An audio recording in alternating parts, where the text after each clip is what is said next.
Hey everyone, Josh here from Teach Yourself Websites. Today I want to show you how you can run PHP code inside of a widget. And you can also use this to execute PHP code in posts and pages as well. It's called this, it's this little plugin I've been using for a while called exec-php.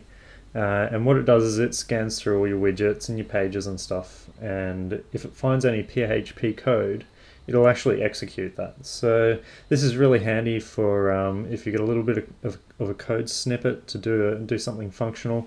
You can plop it into a widget or into a page and yeah, get that going. So to install the plugin, you basically go to your dashboard, you add a new plugin, and do a search for exec PHP. There's quite a few of these around, but this is the one that I recommend because it's very reliable. And you can execute the code just with standard PHP, so you don't actually need to do anything simple. You don't have to wrap it in a shortcode or anything like that. So now the plugin is activated. What we can do is, I'll just demo this by going to widgets. And I'm going to just open the site in a new tab so you can see. I'm going to just put a little message at the top of the sidebar using a text widget. But I'm going to use PHP to actually put that in there. So I start my PHP just with, as I normally do, with the triangle bracket and question mark PHP. And then you can put in whatever code you like. So I'm just going to put in a bit of a echo here, which will just print something out to the screen. So let's just say hello world, and then just don't forget to close your PHP code as well. So you can actually put any valid PHP code in here.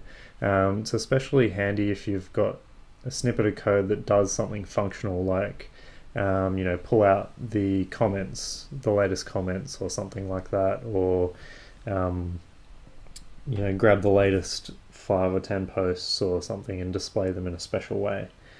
So you can do lots of things like that.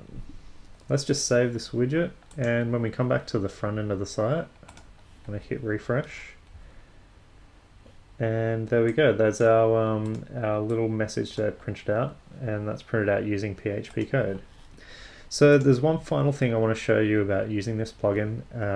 It's when you go to the post editor and you add a new post, it has this really annoying message that pops up. Yeah, so basically the warning is that if you use the visual editor and put your PHP code and save it, it'll destroy that PHP code. You have to come over to the code HTML editor and put your PHP code in there. So it's just a warning. I think it's really ugly and kind of distracting when you're on the post edit screen. So to remove that, you just go to your profile